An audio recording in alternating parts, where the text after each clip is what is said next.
पहली भक्ति क्या है मेरी मां? संत शरण में जाइए दिन में 2-2 बार। संतों की शरणागति जरूर करनी चाहिए। संत नहीं मिलेंगे तो भगवंत भी नहीं मिलेंगे, ये याद रखिएगा। पहली भक्ति है कथा सुनना। जितना अधिक हो आप कथा सुना करिए। कथा सुनने से क्या होगा? एक चेला गुरुजी से बोला, गुरुजी हमें तो कथा कुछ समझ में आती नहीं है, हम क्या सुने?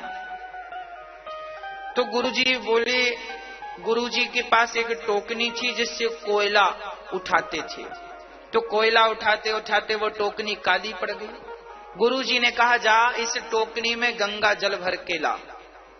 चेला गया, गंगा जी में डाला तो टोकनी में कोई गंगा जल भरता? एक बार डाला फिर पानी गिर गया, फिर डाला फिर पानी गिर गया। उसने सैकड़ों बार पानी में गंगा जी में डाला उस टोकनी को, पर पानी तो उसमें भरना था नहीं। वापस आया, गुरुजी इसमें तो पानी भरा ही नहीं। गुरुजी ने कहा, बेटा कोई बात नहीं, बेटा भले टोकनी में पानी भले ना भरा हो, पर पानी में डुबाने से एक फर्क तो पड़ा। क्या हुआ? उसकी कालीमा धुल गई। कोयले की कालीमा थी वो साफ हो गई। गुरुजी ने कहा, बेटा जैसे टोकनी में भले पानी नहीं भरा पर उसकी कालीमा तो साफ हो गई, उसी प्रकार कथा तुम्हें समझ में आए बिल्कुल ना आए, पर कथा सुनते सुनते तुम्हारे भीतर की जन्म जन्म की पापों की कालीमा धुल जाएगी। ये अटल सत्य है। इसलिए प्रथम भगति कथा समझ में आवे ना आए, पर कथा सुनने मात्र से जन्म जन्म की जो हमारे भीतर पाप की कालीमा जमी बैठी है वो साफ हो जाएगी, है ना?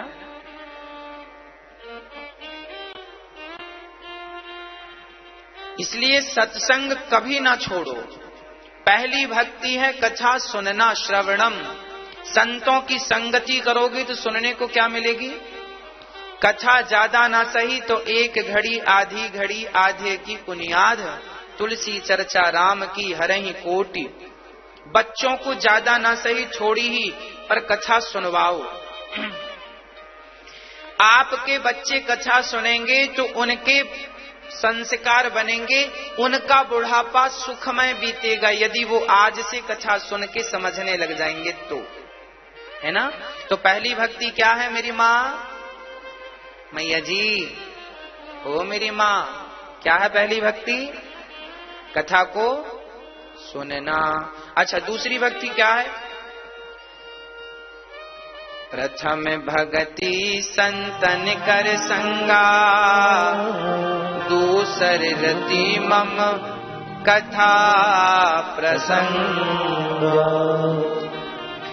दूसरी भक्ति है अधिक से अधिक कथाओं में जो सब्जेक्ट हैं, जैसे भगवान कृष्ण की माखन लीला, बाल लीला, भगवान के गोवर्धन उठाने की लीला, इन कथाओं से, इन विशेष कथाओं से प्रेम कीजिए।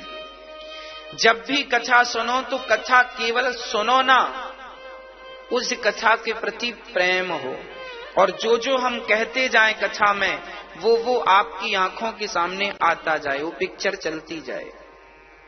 ये सुनना है। तो कथाओं में भगवान के चरणों में क्या होना? प्रीति। पहली भक्ति है कथा सुनना। दूसरी भक्ति है जिनकी कथा सुन रहे हो उनसे प्रेम होना। राम की कथा, राम से प्रेम। कृष्ण की कथा तो राम और कृष्ण ये दो नहीं, एक ही है। इनके चरणों में प्रेम होना यह अनिवार्य है। दूसरी भक्ति है भगवान के चरणों में क्या होना जरूरी है? अच्छा, आपने इतना कुछ किया, एकादशी करी, द्वादशी करी, पूर्णिमा करी, अमावस्या करी, तीर्थ करे, भागवत सुनी, राम कथा सुनी, सब सुन लिया, पर आपका भगवान के चरणों में प्रेम नहीं हुआ तो सब कुछ करना सफल हुआ क्या?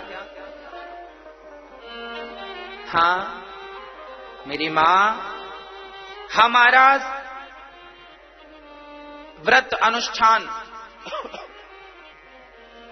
तब सफल होता है जब हमारा भगवान के चरणों में क्या हो जाए, प्रेम हो जाए। अत्यधिक प्रेम भगवान से हो और किसी से ना हो। जैसे एक स्त्री ससुराल गई तो उसने अपनी सेवा से सास को प्रसन्न कर लिया, ससुर को प्रसन्न कर लिया, घर परिवार में जितने लोग थे, ननंद थी, जिठानी थी, अपनी सेवा से सबको खुश कर लिया, सबका प्रेम पाया, पर उसके पति से प्रेम हुआ ही नहीं।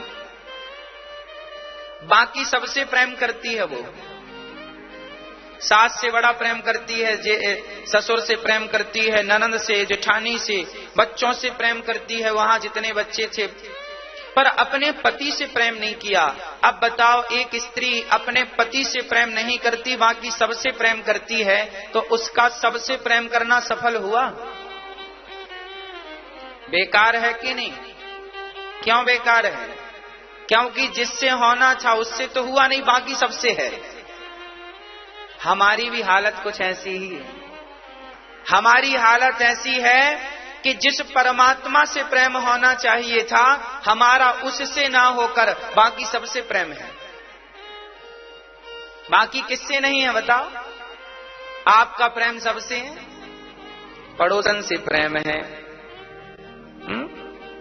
घर परिवार के लोगों से प्रेम है, बच्चों से प्रेम है, दुकान से प्रेम है, होना चाहिए, गलत नहीं है। पर अत्यधिक प्रेम किनसे हो? अत्यधिक प्रेम किनसे हो? भगवान से। हमने सबसे प्रेम किया पर भगवान से प्रेम नहीं किया, तो सबसे प्रेम करना बेकार हो गया। इसलिए हम आपसे कहा करते हैं, सबसे प्रेम करो, पर सबसे प्रेम करो 2%। पूरा 98%, 100% केवल गिरधर गोपाल से, मेरे गोविंद से, भगवान राम से प्रेम करो। यही प्रेम सार्थक है। आपने पूजा करी, अनुष्ठान किए, यज्ञ किए, व्रत किए, सब कुछ किया, पर इन सब का फल क्या है?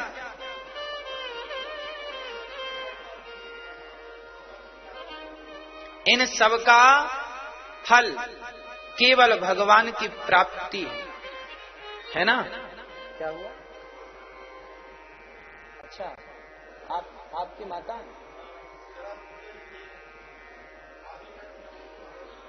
नहीं, आप बता दीजिए, आप बताइए कहां से आगमन हुआ आपका? अच्छा जी,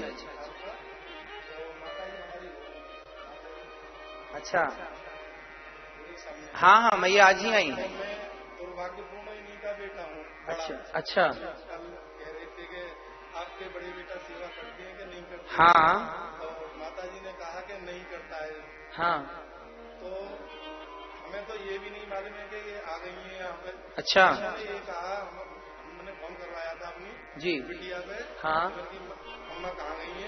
बोली के बिहार गई है वो। अच्छा, मतलब 2-3 दिन का प्रोग्राम है। अच्छा, आ जाएंगे तो हम तो निश्चिंत थे।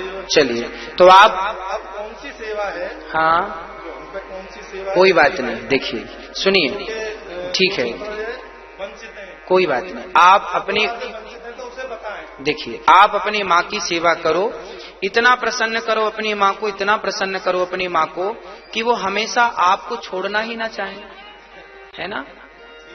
देखिए, बूढ़ी माँ बुढ़ापे में केवल प्यार चाहती है।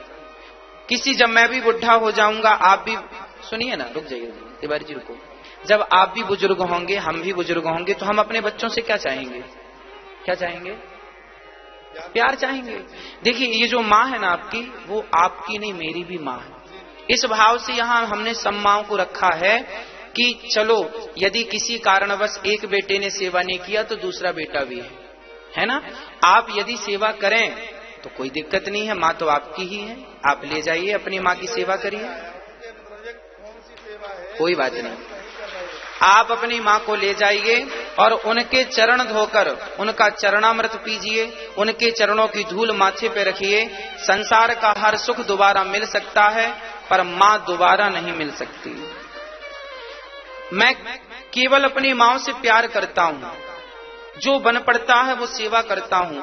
आपसे भी उस मां ने सेवा की अपेक्षा रखी है। आप बहुत अच्छे हैं, पढ़े लिखे हैं, समझदार हैं। आपकी कथा ही और कुछ चैनल नहीं देखती। जी जी जी, आपकी कथा ही सुनती रहती। ठीक है। और पूरे दिन अब आप अपनी मां को ले जाइए बड़ी प्रसन्नता से। अपनी अपनी माओं की हर पुत्र सेवा करे तो अच्छी बात है।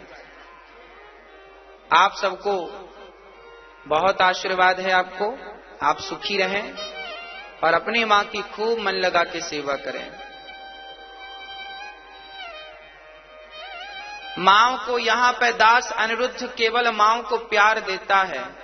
और याद रखना, यदि प्यार देने से आप लोग खुश हो जाते हैं ना, तो मैं कथा भी तो यही सुनाता हूं कि प्यार देने से यदि संसार निकाले तो वो, चूंकि वो पत्थर उसी जेब में रखा था और वो पारस मणि थी जो बंदर ने दिया था। वो क्या था?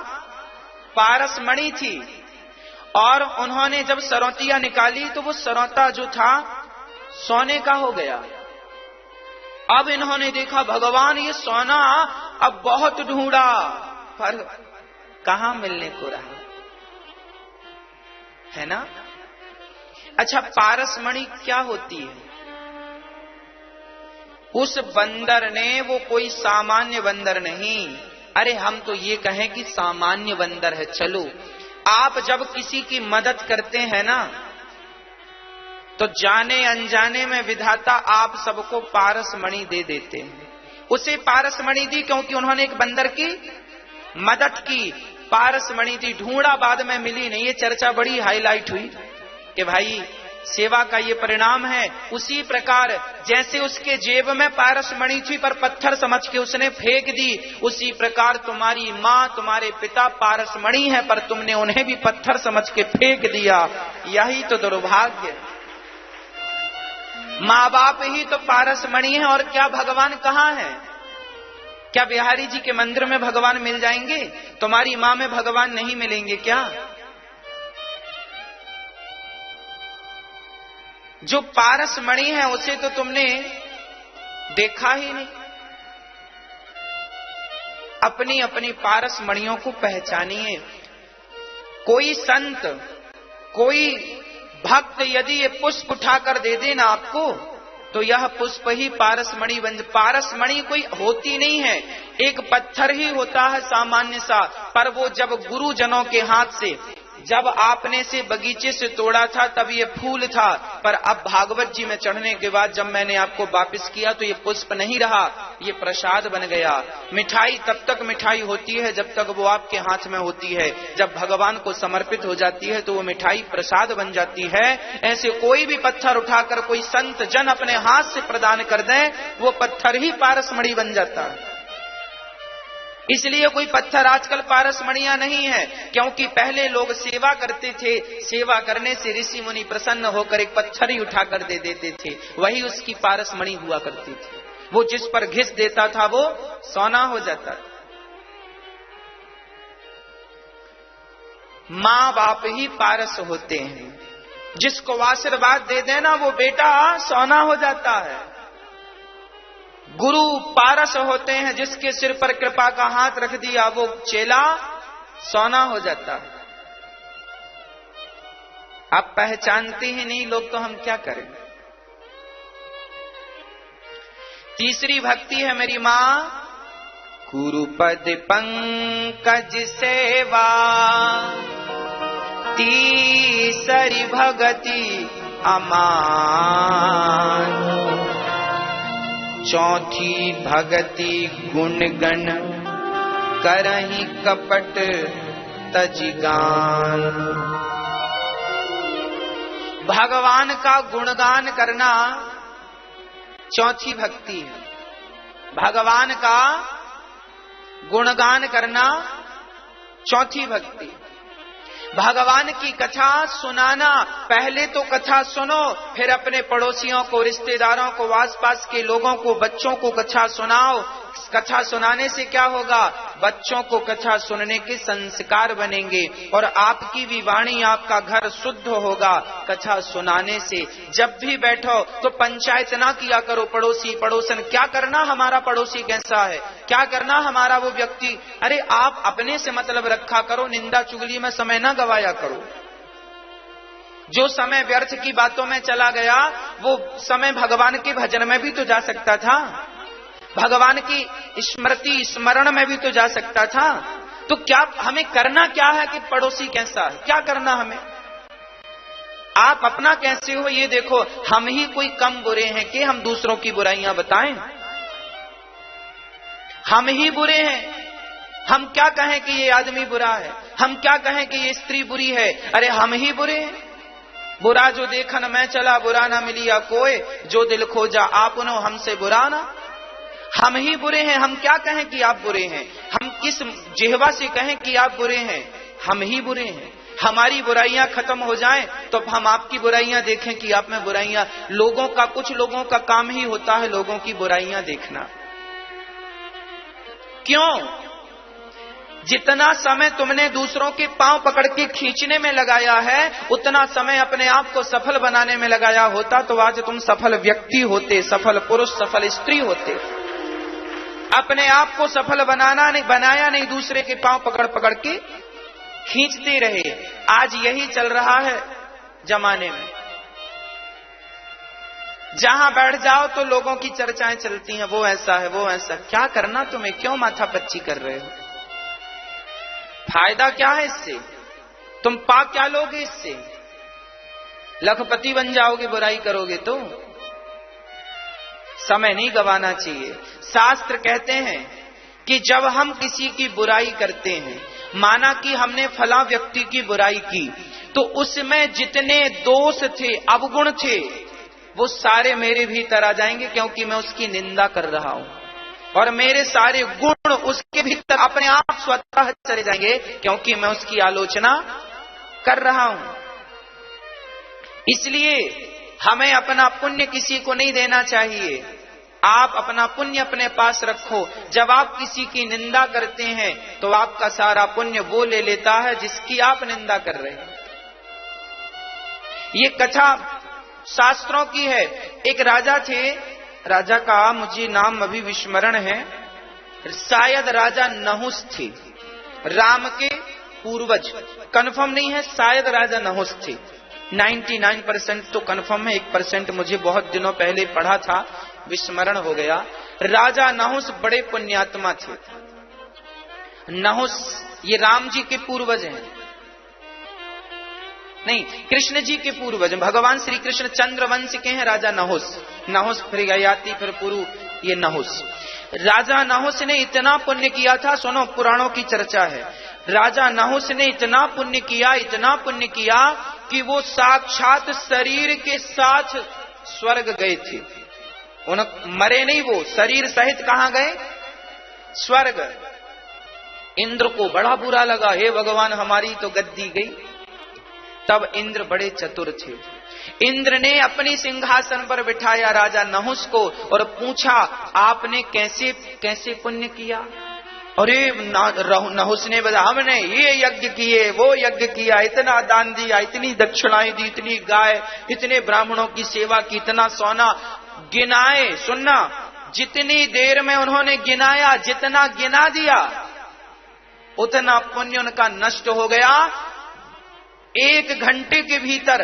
इंद्र बड़े चतुर हैं। इंद्र आपसे पूछते हैं, क्या पुण्य किया तुमने जो स्वर्ग मिला? फिर आप बड़ी डींगे मारते, हमने ये पुण्य किया, ये पुण्य। इंद्र बोले, अच्छा घंटे भर में तुम्हारे सारे पुण्य अभी खत्म करता हूं। राजा नहुस शरीर सो वेद प्रकाश।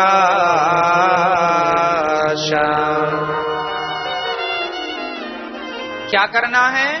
5वीं भक्ति क्या है? मंत्र जाप। ज्यादा से ज्यादा क्या? ये भगवान राम का वचन है शबरी के लिए, हम सब के लिए। अधिक से अधिक क्या करना है मेरी मां? मंत्र का जाप करना। सीताराम सीताराम सीताराम सीताराम सीताराम सीताराम सीताराम सीताराम। जितना अधिक जाप करेंगे उतने जल्दी मन निर्मल होगा। मन साफ होगा तो परिणाम क्या होगा? ये जो भटकाव है, ये जो अशांति है, स्वतः ही नष्ट हो जाएगी। आज लोगों की समस्या यही तो है महाराज जी, सब कुछ है पर शांति नहीं है। शांति इसलिए नहीं है कि भगवान का आप जाप नहीं करते, नाम नहीं जपते। जब नाम नहीं जपेंगे तो मन लगेगा नहीं, मन लगेगा नहीं तो मन अशांत रहेगा। उनका मन बहुत शांत है जिनका मन स्थिर हो चुका है। मन हिले डोले ना, मन बिल्कुल शांत। भगवान तक पहुंचाएगा तो ये मन ही पहुंचाएगा। भगवान तक पहुंचाएगा तो कौन पहुंचाएगा? मन के हारे हार है, मन के जीते जीत। मन ही मिलावत राम से, मन ही करत भजीत। मन की गति है अटपटी, झटपट लखे ना कोई, और मन की जब खटपट मिटे तो झटपट दर्शन। ये मन सीढ़ी है मेरी माँ। अच्छा, आपके घर में सीढ़ियां हैं कि नहीं? सीढ़ियां हमें ऊपर ले जाती हैं छत में, और नीचे आना हो तो कैसे आएंगे? कूद कर तो नहीं आएंगे। जो सीढ़ी हमें ऊपर ले जाती है वही सीढ़ी हमें नीचे भी लाती है। ये मन सीढ़ियों की तरह है। यदि मन भगवान में लग गया तो ऊपर ले जाएगा भगवान के चरणों तक, और संसार में लग गया तो ये मन वो सीढ़ी है जो ले जाके आपको संसार में नरक के गड्ढे में डाल सकती है, दुखों के गड्ढे में ढकेल सकती है। इसलिए मन भगवान से बिल्कुल ना हटे, इसका आपको ही ख्याल रखना है। काम सारा करना है। रामचरितमानस, गीता, भागवत हमें यही सिखाती हैं, कर्मण्यवाधिकारस्य, अपना कर्म बराबर करो, पर कर्म करते हुए भगवान का स्मरण करो, चिंतन करो, भगवान का नाम जपो पर विश्वास के साथ। अच्छा, आप लोगों को भगवान पर विश्वास है कि नहीं? कितना? इतना इतना इतना इतना इतना इतना इतना सारा है। मैया जी है विश्वास है? सही। मैया जी आपको नहीं है विश्वास? है। अच्छा, कितना विश्वास है आपको? बहुत सारा। चलो, आप लोगों में से टेंशन, चिंता किस किस को है? आज हम दूर कर देंगे यदि आप बताएंगे तो। बताओ, आप में से टेंशन, चिंता किस किस को? जिसको है वो हाथ उठाए। आज हमने दूर ना कर दी तो हमारा नाम वो नहीं जो है।